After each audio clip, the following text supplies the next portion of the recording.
Greetings, everyone, and welcome to God Save the King. I am your host, Tim Keyes. I want to thank you for joining me on the Truth Be Told Radio Network, where you can hear my show every Friday night at 10 p.m. Eastern Time. So, as my manner is, always very excited about today's show, very excited about what I get to share with you today. And we are continuing with our series that we have been doing on pattern recognition in the prophetic process. And what we are going to look at specifically today, I'm going to give you the punchline up front. Specifically, what we are going to look at today is how God will absolutely not validate the meaning that you have attached to his promise. Now, what does that mean? Well, that's what we're going to talk about. So hang on, we'll get to that in a minute, but there it is.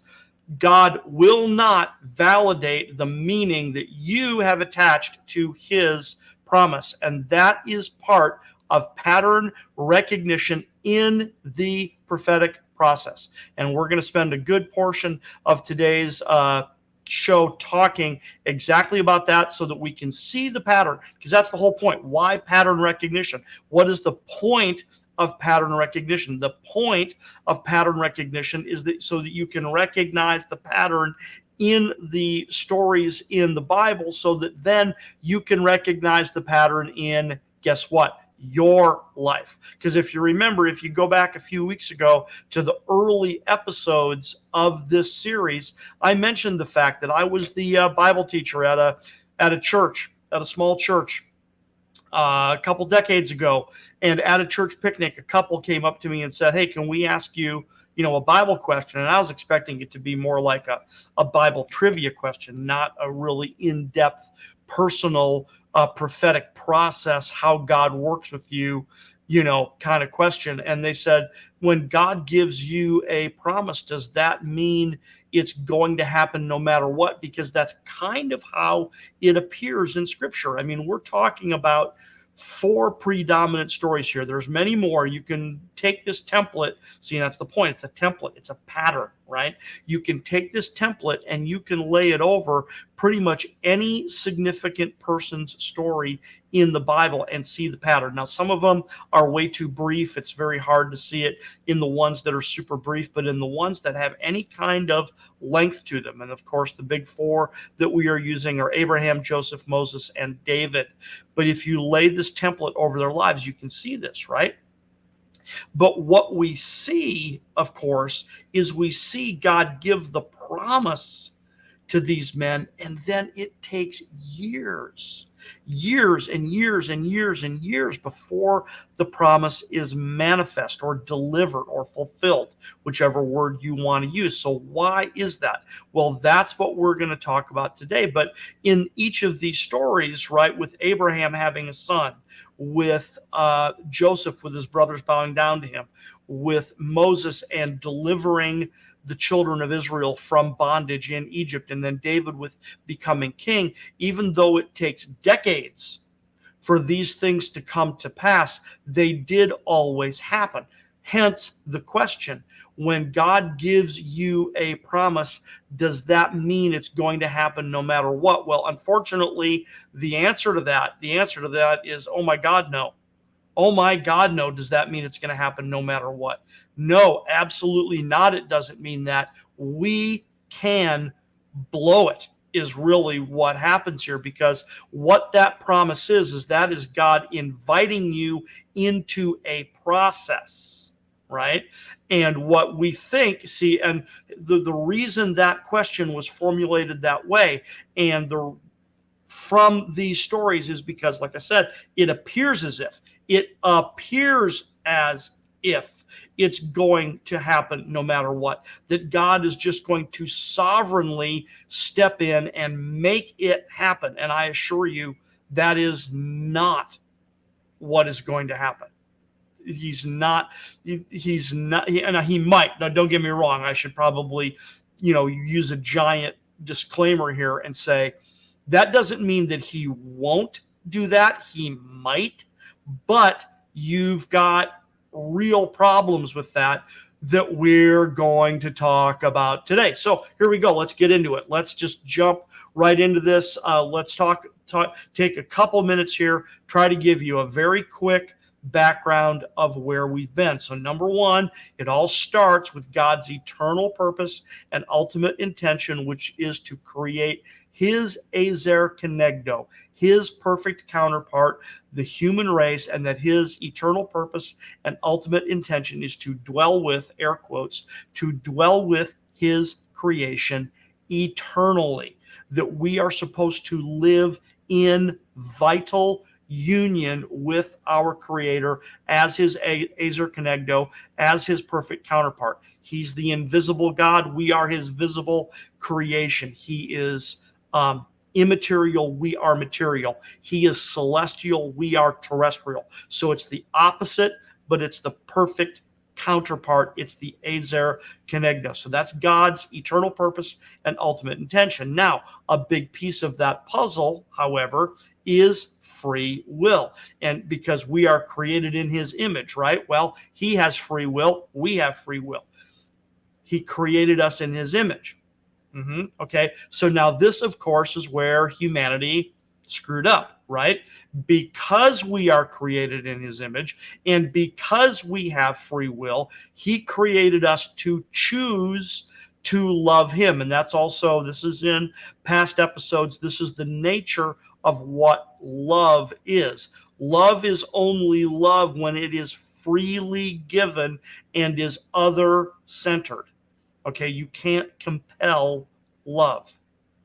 It's got to be freely given and it's got to be other-centered. So all of these factors, right, that God created us in his image, that he gave us free will, that he created us so that we would choose to love as he has chosen to love, they all make space for us falling for the lie, thank you, Mr. Serpent, that we can somehow live independent of our Creator. And of course, this is not so, right? So this now leads to the theological term, the fall, air quotes again, the fall of humanity. So Adam and Eve, of course, disobeyed God, air quotes again, and they sinned, right? Now, I don't always like these terms. Now, they are accurate.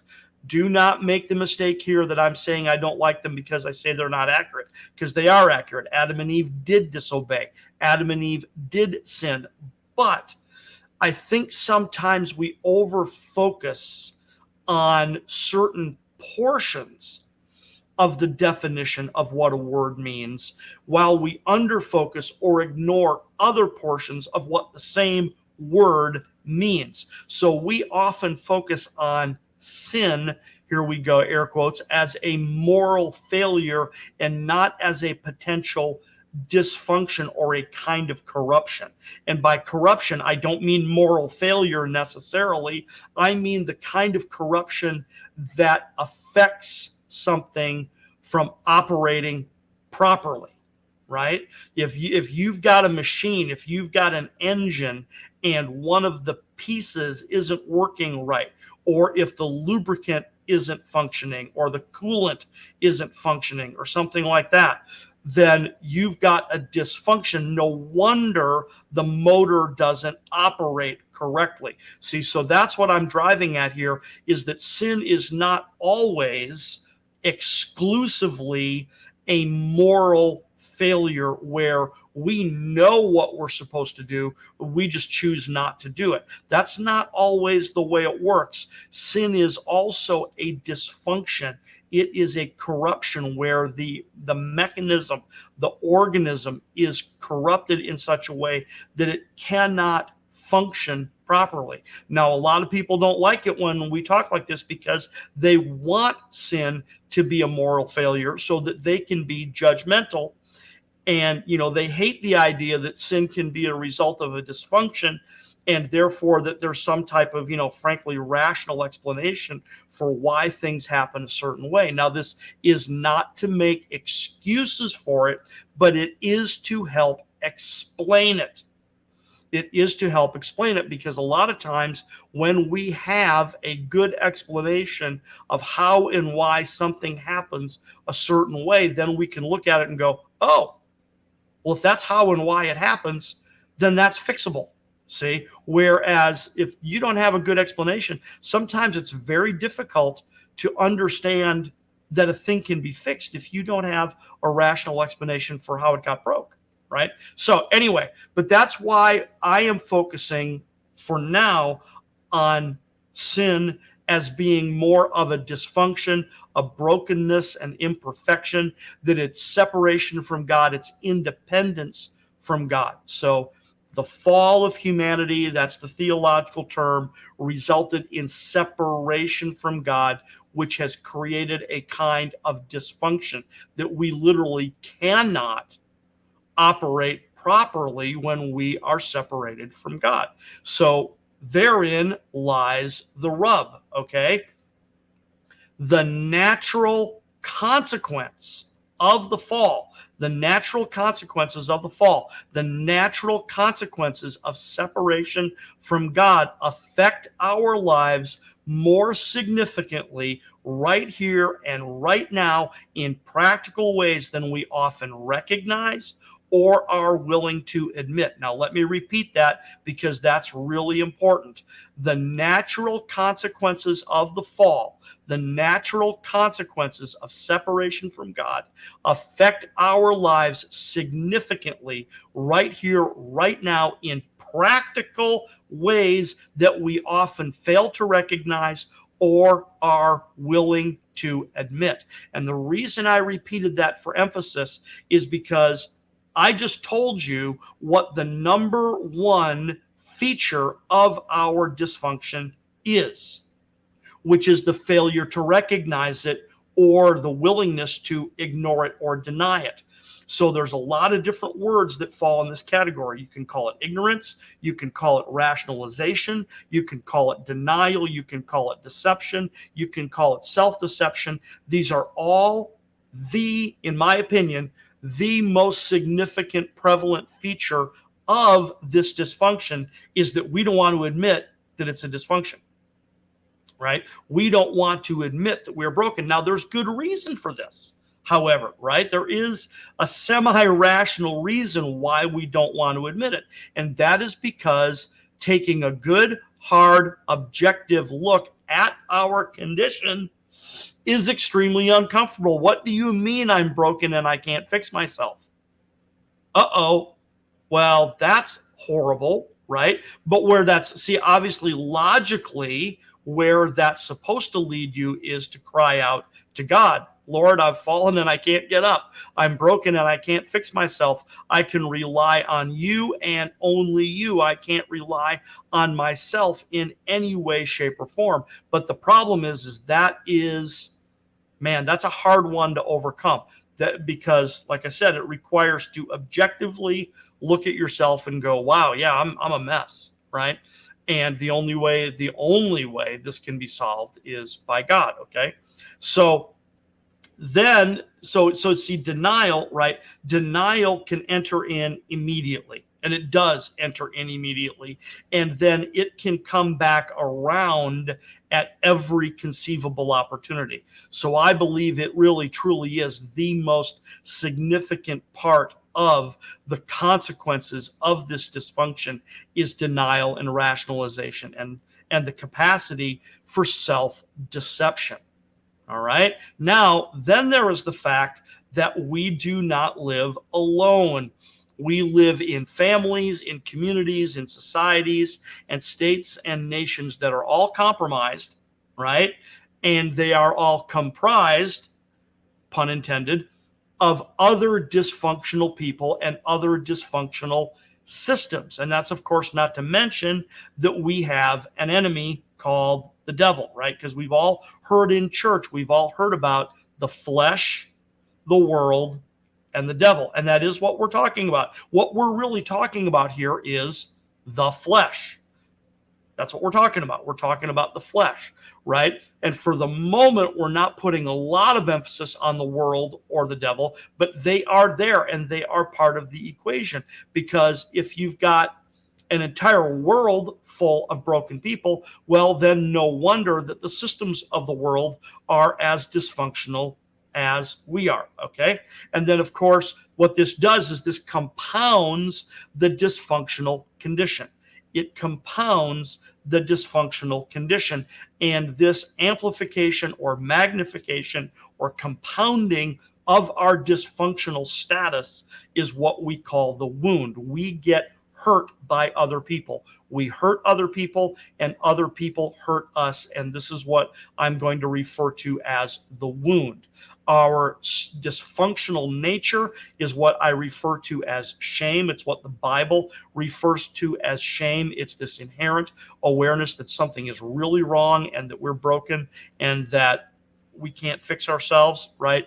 And then shame compounded when we get hurt, frankly, when we get traumatized, is the wound, right? And the wound is almost always in the area of abandonment and or rejection. And then it also connects to our existence, right? I've mentioned in other episodes that what this creates, what this dynamic creates, the fall and then shame compounded, it creates these really significant existential questions that we ask ourselves. Who am I? Why am I here? What am I supposed to do with my life? And then what happens when I die, right? So this is identity crisis and existential crisis, right? That's what this is. So in light of that, the wound is usually delivered by our Father, because our Father is the person who is responsible for bestowing our identity upon us. Although there are other key relationships that can be involved, it's usually predominantly your Father, because your Father is the one who is designed to bestow your identity upon you, right? So to establish that foundation from which you can begin to move forward. But if your Father does not establish that foundation, if he doesn't tell you who you are, if he doesn't bestow identity upon you, and as a matter of fact, it goes the other way and traumatizes you and frankly curses you and tells you who you're not, see, well, then that's the wound, right? Now, next feature is that we cannot, quote unquote, not respond, right? We cannot not respond. Now, this is both before and after the wound. We can't not respond to shame, and we can't not respond to the wound. And this response, because we are broken, because we are dysfunctional, because we are imperfect, is always predictable. We will invent some kind of paradigm to try to get by, to try to answer those questions, and to somehow navigate this thing with called life with some kind of answer, some kind of meaning. So we invent a false self, a false persona. We invent a false narrative, in other words, a story that we tell about ourselves. We invent a false methodology, and then we give that whole thing a false meaning. And this, of course, is all with a healthy dose of fear and doubt and rationalization and denial and deception and all that stuff, right? Now, in light of this, I got to share something with you. I got to take a minute to do this. I want you to look at a graphic here that I'm going to share with you. This is a very interesting graphic and very interesting insight that we gain from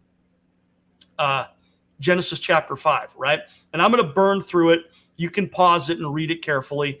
But what this is this is a genealogy that is in Genesis chapter 5, where we read all about how Adam begot Seth, and then after Adam begot Seth, he lived X amount of years, and then Seth begot Enosh, and after he begot Enosh, he lived a certain number of years. But there's 10 generations from Adam to Noah, okay? And that, of course, is provocative. The number 10, ordinal perfection.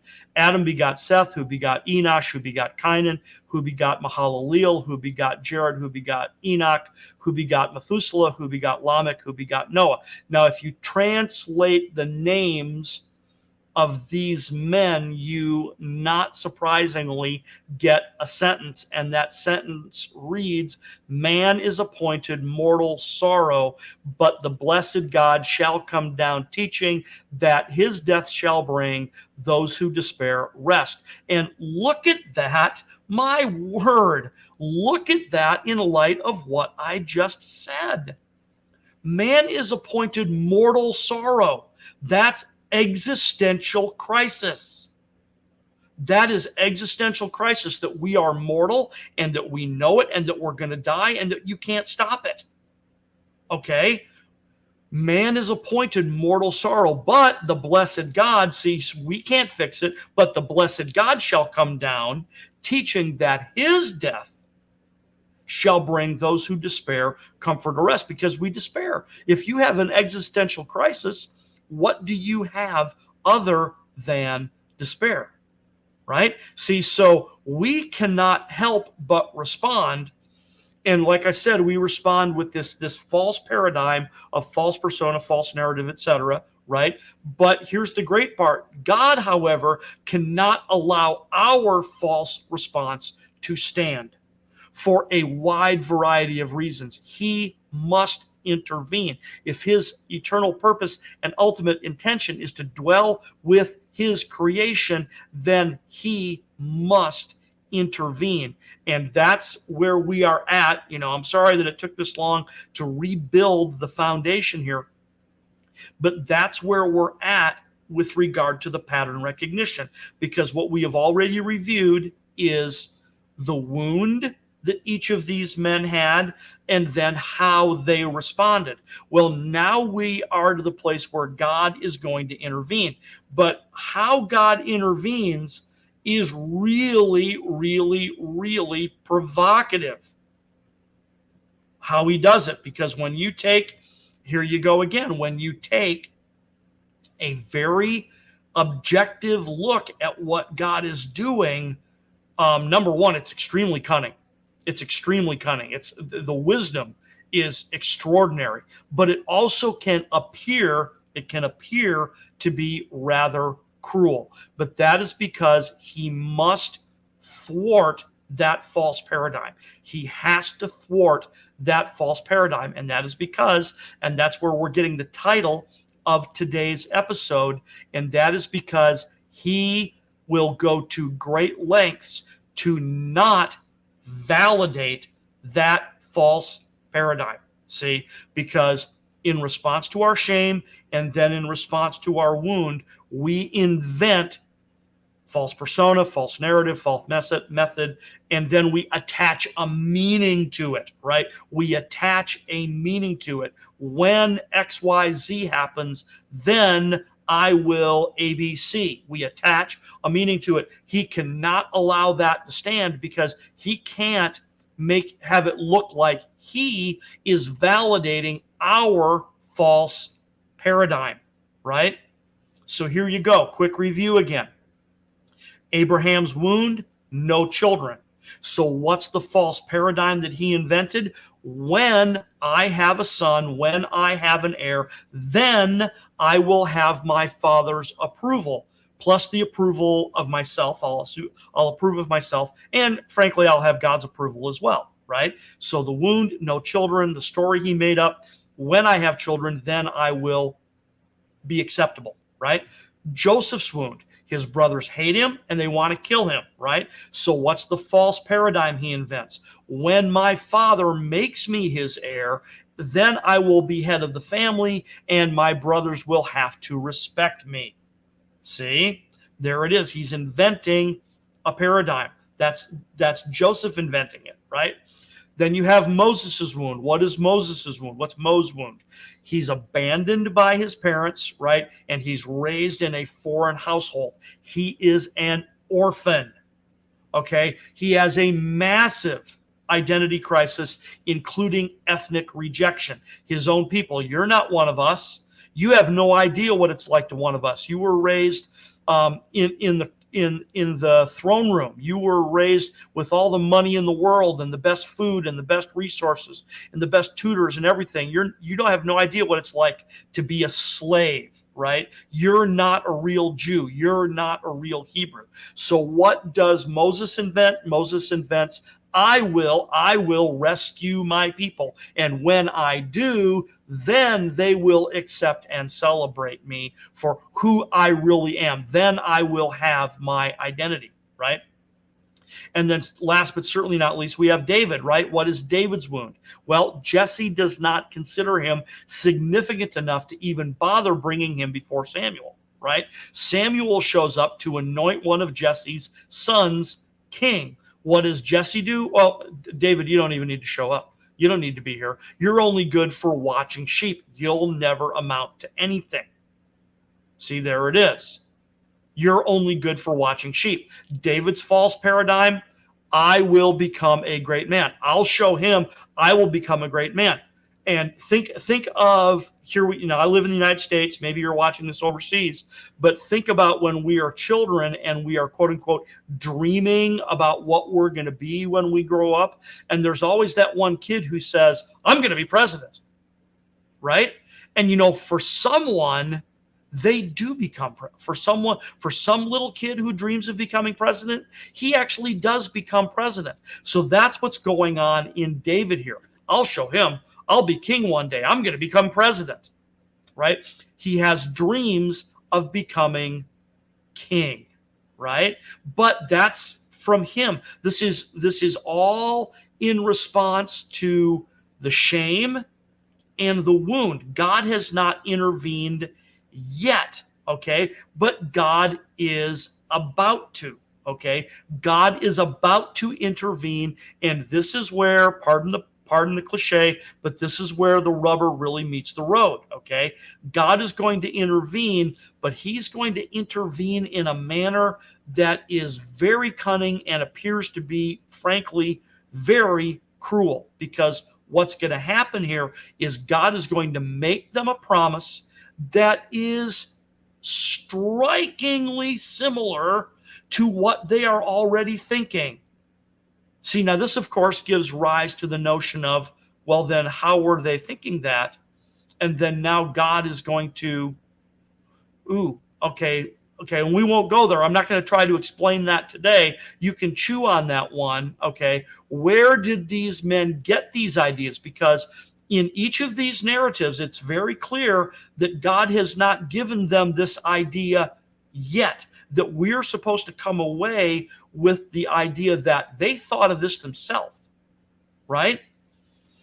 Abraham has been under Terah's thumb. When are you going to give me a grandchild, right? When are you going to give me an heir? See, because Terah wants that. See, Terah undoubtedly never got the validation of his father, so now he wants to get validation vicariously through his son, and by his son having children, okay?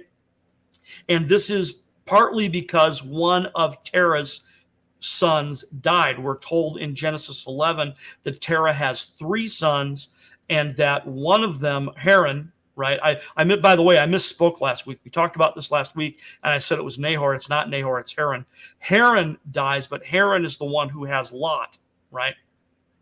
But then Haran dies, so what happens to Terah's heir, right? Well, he's got to turn now to Abram and Nahor, and it's funny because at that time, both Abram and Nahor aren't married and don't have children, see? So Terah's got this paranoia about an heir, right? And he dumps all that fear into Abraham. So what does Abraham have? Abraham now has all this fear about an heir, right? And then, of course, Sarai is barren, right? So what does that do but just compound the wound? It just compounds the wound, right? And here's Terah looking over his shoulder the whole time. So like I said, now God is going to intervene, and God's going to intervene in a very cunning, but in what appears to be a very cruel way, because what's going to happen here is that each of these men is going to get a promise that is strikingly close to what they're already thinking, right? And then it's going to appear as if God takes it away. Okay? it's going to appear as if God takes it away, because that's the time frame. Look at the number of years that's involved in all of these men receiving this promise. So let's run down the list here real quick, right? Because God promises, see, so Abraham believes he'll be validated when he has a son. So what does God do? God promises Abraham a son, but not just a son, but father of nations. Whoa. He goes way beyond just you'll have a son, right? God promises Joseph that his brothers will bow down to him. Now, this turns out to be more of a formality, right? It doesn't turn out the way Joseph think it's going to look, and it certainly doesn't turn out the way his brothers think it's going to look, but they do eventually bow down to him. But it's a formality, because he winds up in a position of great authority where he can actually help them, not rule over them, right?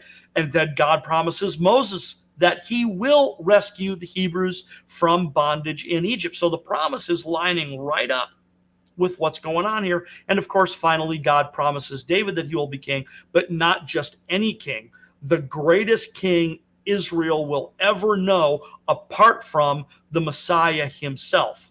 And the Messiah will be called a son of David.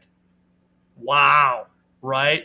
See, but like I said just a second ago, now look at how long it takes for each of these promises to manifest, right? For Abraham, it takes 25 years until Isaac is even born.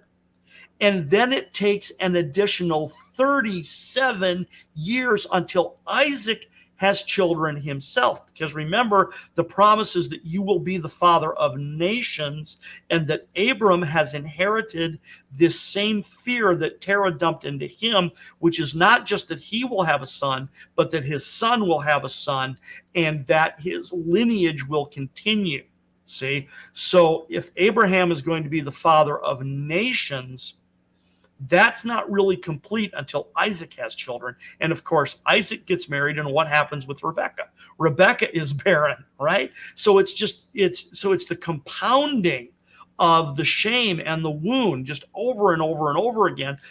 But God intervenes, and God says, okay, well, Abraham, you're going to have a son, and not only are you going to have a son, but you're going to be the father of nations. That takes 62 years. That takes 62 years before Abram really sees what happens, right? Joseph, it takes 13 years before he's released from prison. Now, that's not his brothers bowing down to him, but that's 13 years in prison, falsely accused and falsely convicted, right? Then you've got the 7 years of plenty that he promised, right, that he prophesied. And then they are at least 2 years into the famine before his brothers come and bow down to him. So that's a minimum of 22 years, right? Moses, we are told by Stephen in Acts chapter 7, spent 40 years in the wilderness before the burning bush. 40 years. And then Moses goes to Egypt, delivers the children of Israel out of Egypt, and then spends another 40 years in the wilderness, right? This starts to put a little new perspective on this wilderness thing, which we are going to talk about, not this week and probably not next week, probably after that. We're going to talk about this whole wilderness thing. And then, of course, finally you get David. Now, the exact length of David being in the wilderness and fleeing from Saul is unknown, because the scriptural evidence is a little on the light side.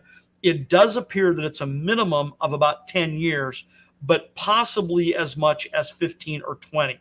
It's kind of hard to say, but 10 years for sure. So why does it take so long? Why does it take so long? Well, that's because, very simply, when you look into these records, when you read these records, and I want you to do this now. Now read the record of Abraham, Joseph, Moses, David, with this template in mind and with this viewfinder in mind, and watch what jumps off the page at you, right? Each of these men is not only still locked up in the false paradigm, but now what they've done, right? Okay, is, see, now God has made them a promise. So here's what they do. They take that promise and they wrap it up in the false paradigm. So it modifies this, it adapts the narrative a little bit, but not enough, right? So whereas the narrative for Abraham started out as, when I have a son, then my father will approve of me, now it becomes, when God gives me a son, then that will prove that I am someone and my father will approve of me. God will, quote unquote, vindicate me in the eyes of my father. That's a very interesting phrase, by the way. But look at the meaning. Here it is. Look at the meaning that Abraham attaches to the outcome.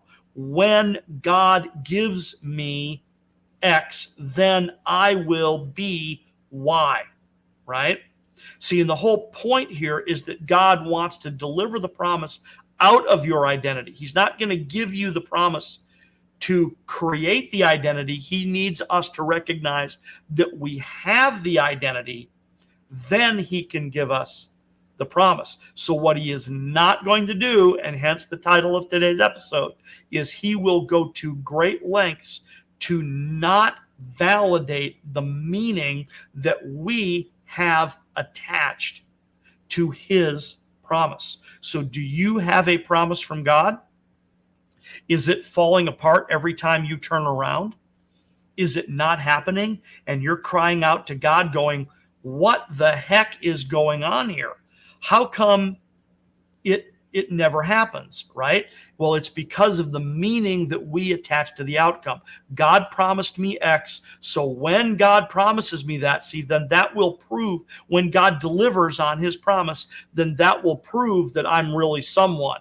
See, that will prove that I'm approved of God in the sight of everybody else. So therefore, I will be vindicated in the eyes of everybody else. And like I said, that's a very provocative way of saying that. I've had people come to me all excited and say, oh, Tim, you're never going to believe what God just showed me. God just showed me he's going to vindicate me in the eyes of so-and-so, right?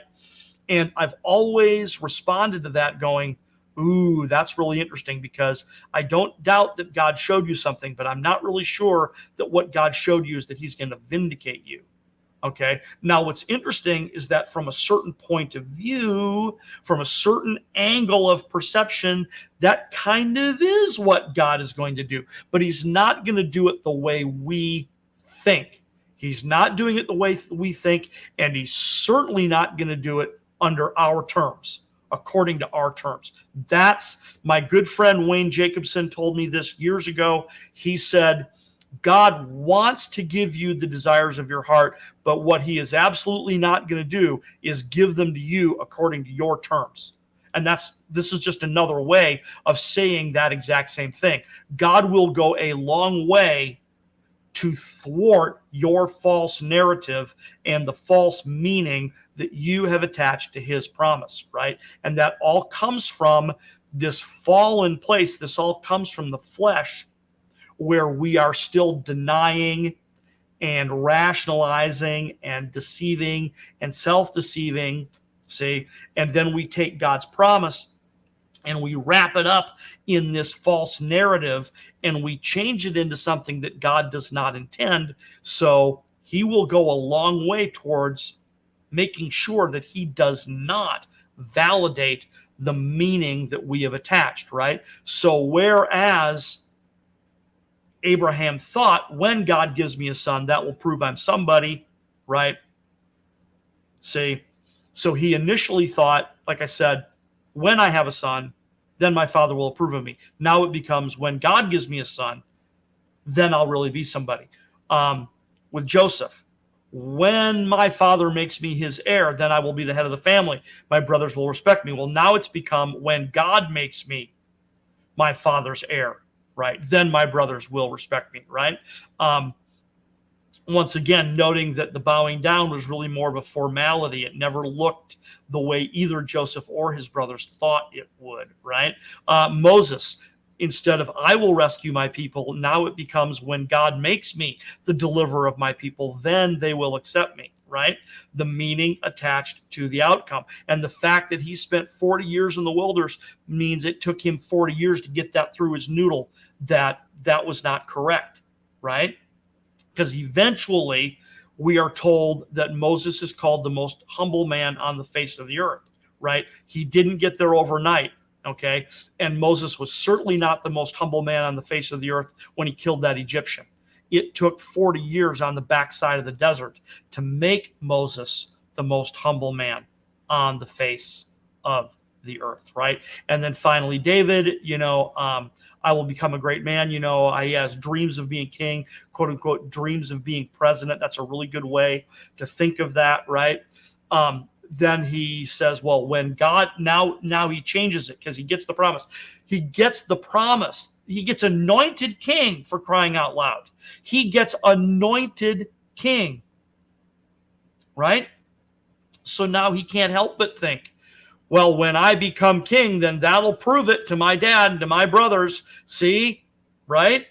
Right? Now, think about this, because think about the episode, the exchange between David and Eliab, his oldest brother, right before David fights Goliath, right? Because we're told that his oldest brothers are with the army, and David, it's not clear because he looks like he goes back and forth. He goes back and forth between being with the army and tending the sheep and maybe being in Saul's court, right? And he's got this really interesting exchange with Eliab, who says, we all know how prideful you are, right? See, but think about it. This is a really bizarre dynamic. This is a very strange dynamic. Eliab watched Samuel anoint his little brother king. And yet Eliab is serving in the army of the reigning king, Saul. What's that got to do up here, right? And David is still young. He's still immature, right? And he's still very human. He's still very, very, very human. Now, this is future, but it gives us great insight into David. Remember, I mentioned this before. You've got the incident with Uriah and Bathsheba. David is going to have a man murdered so that he can have his wife. David is very human, right? David also, once again, he comes up with the idea for the temple on his own. It's not God's idea. It's David's idea, right? And God can't talk him down. God can't talk him out of it. He sends Nathan the prophet to talk him out of it, and he can't. Okay? So this demonstrates that David is very, very, very human, right? So don't go thinking, oh, he would never do such a thing. No, there's no way he's thinking like that, Tim. Oh, no. He is. He's very, very human. Now, that being said, that doesn't mean that David's an arrogant jerk. It just means he's human and that he's stuck in this false narrative right now with a promise of God tacked on top of it. Now, I want to take a couple minutes and talk about something here that I think is pivotal to this whole thing, right? Which is that this all centers around identity, right? And identity is bestowed, and identity is bestowed by our Father. It's your Father who tells you who you are. Who am I, Dad? Who am I? Why am I here? Well, son, let me tell you, right? And it's your Father who bestows identity. And part of that comes through your name that you are given, right? Part of that is in the naming. The blessing and the naming are part of this. And that's why you see this in Genesis. You see it really, really emphasized in the book of Genesis. And I won't rabbit trail right now. I don't have the time to talk about how the whole idea of Genesis and genealogy and genetic and generations, those are all very interrelated, and blessing and naming and identity. We'll get there. Okay, I'm just not going to go there right now, but those are all interrelated, right? So what we see and what we're talking about in this whole pattern recognition is when we don't get this, right? If your Father fails to bestow identity upon you, or worse yet, curses you, and says, you're never going to amount to anything. You're only good for watching sheep. Or what about Moses, right? Moses' father isn't even mentioned, okay? And I have to believe, and he's not named in the book of Exodus, which is the book of names. So when Moses doesn't name his own father in the story about his own origin, his own Genesis, right? What does that say? Okay, I think Amram failed pretty stinking miserably, right? Is what's going on, which is why Moses had such a huge identity crisis. But the point being here is that we crave this from our Father. We desperately crave, desperately desire, and desperately need our Father to begin the process of bestowing identity upon us. See? And that comes by the blessing and the name. Sometimes it's delivered prophetically. We see Jacob, prophesy over all of his sons near the end of his life, right? See, and look at the whole thing between Esau and Jacob. That they're fighting over, right? They're fighting over Isaac's blessing. See? And Jacob deceives Esau over the blessing. See, the blessing, the identity. Who am I, right? And it goes all the way back to Cain and Abel as well, right? So now if this is true with and it's Joseph and his brothers, right? Joseph is highly favored by his father. His brothers are not, right? David is not favored by his father, right? But his brothers apparently are, right? Very, very, very, very, very provocative stuff here. Very provocative, right? So if this is so desirable, this is very important. If our Father's blessing is so desirable that it creates mimetic conflict within a family, right? Because that's what this is. And I've told you we'll take a different episode. We'll talk about what mimetic rivalry is. But we see mimetic rivalry over the Father's blessing many times in Scripture, right? If the Father's blessing, if the Father's identity, bestowing of identity and favor and blessing is this critical, what does that say about God's favor and blessing, right? Ooh, wow, right? Because now look at the pattern recognition, because like we've said, each of these men invented a false paradigm, right? But now God has intervened and God has made a promise that they have in turn wrapped in that paradigm. So it's a step forward, but it's still a mixture, right? But in each of these cases, and especially with Joseph and especially with David, not quite so much with Abraham and Moses, but it's there too. It is there. It is there. Don't get me wrong. But you can really see it in Joseph and David. They've got God's blessing, right? Like I just said a minute ago, David is anointed king in the sight of his brothers. What kind of paradigm does that create? Okay, because they have seen God's favor on his life. Joseph's brothers have seen God's favor on his life. If they are insanely jealous over their father's favor, what does that mean is going to happen when they see God's favor?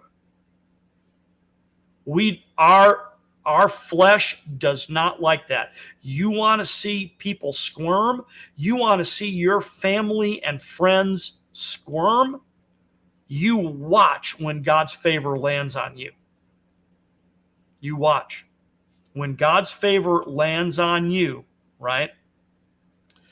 Wow. You will watch your family and your friends and your co-workers, etc. You will watch them begin to squirm because they don't like it.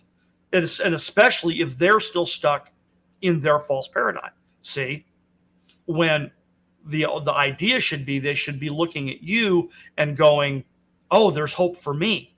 Look, Look what's happening to Jeff. Look what's happening to Frank. Look what's happening to Kelsey. Look what's happening to Josephine. I'm just throwing names out, right? Right. Look what's happening to them. God is working in their life. Look at the pattern recognition. So if you can identify the pattern recognition in someone else, now what about the pattern recognition in your own life, right? So now this puts the quote unquote failures of these men in a whole new context. It also puts the favor of God in their lives in a whole new context as well. You can now go back and read these narratives about Abraham, Joseph, Moses, and David. You can read about their lives and look at their failures and then look at God's favor in light of this whole paradigm, and it takes on a whole new meaning right now, right? Because Abraham and Sarah, they both attached meaning to God's promise. When God gives me, then I will, right? But look at what they do. And we've known this for years. I'm just adding a new layer to it, right? That Abraham and Sarah go out and they try to either help God deliver the promise, right? And that's because they want the validation. See, it makes complete sense. When we attach this false meaning to God's promise, then you really want that promise, because then you're going to get the meaning that you've attached to it. But you know what? God isn't going to do that. God's going to thwart that baby all day long, which is why it's now look at Abraham and Sarah, right? Abraham and Sarah, they have that weirdo incident with Pharaoh where Abraham gives his wife away to Pharaoh, right? Then you have the weirdo incident with Hagar where Sarah gives her husband away to Hagar, right? Then it flips back again where you've got the weird incident with Abimelech where Abraham still hasn't learned and still gives away his wife to Abimelech, right? It's because they are so desperate for the outcome that they've attached a meaning to, that they will do monumentally idiotic things because they're still stuck in that false paradigm. See? And I can raise my hand. I've done monumentally dumb things because of the meaning I have attached to God's promise in my life. Okay? Been there, done that, right? That's frankly is a big part of why I'm sharing this, is because I've seen it in my own life and I want you to see it in yours, because the true spiritual journey does not really begin until the false paradigm fails, and fails utterly. The true spiritual journey cannot and does not really begin until the false narrative utterly fails, which is why God has to wreck it. He's got to wreck it. So, like I said, look at Abraham and all the failures, because Abraham is just a class A screw up after God's promise. He screws up over and over and over and over again, right? What about Joseph? Joseph and his failure, quote unquote, with the cupbearer, right? He utilizes his gift, genuine gift of dream interpretation, but then he can't resist. The false paradigm sticks in him and he can't resist. He asks the cupbearer, hey, speak to Pharaoh when you get out of prison, would you please? See, he tries to help God help him get the promise. Joseph tries to help God help him, right? Because of the meaning that he has attached to it, right? Moses killing the Egyptian. There it is, right? I'm going to deliver my people. So you know what? I'm going to kill this guy, right? There you go. He just rises up and kills him, right? And he tries to judge between two of his Hebrew brethren, right? And then, of course, lastly, let's get back to David, right? David, now look at all these very interesting scenarios where David is in Saul's court as a musician. He's in Saul's army, but then Saul tries to kill him. He's got to flee into the wilderness. Now, David appears to be one of the shorter ones. It may have only been 10 years, right? And David does appear to navigate this better than the other guys, right? And there's a really outstanding feature of David's story, which is we are told that God delivers Saul into David's hands on many occasions, and yet David refuses to kill him. Okay? He will not set his hand to it. He will not reach out and take it. He's waiting for God to drop it in his lap because that's what God is going to do. But he's only going to do that based on the identity that he is trying to bestow. Identity is bestowed. See? And if it's bestowed by our Father, that's our Father who's supposed to initiate the action, so that then that opens the door to God bestowing our true name, our authentic identity upon us. And when you have that authentic identity and you live out of your true self, that's when he can deliver these promises, because they're all based on the identity. That's what it is. That is the equation. That is the equation, right? So now where we're going to go, let me tell you where we're going to go. Now, next week, next Friday, so the day my show comes out on the Truth Be Told Radio Network, Friday nights at 10 p.m. Eastern Time. So this Friday is September 8th.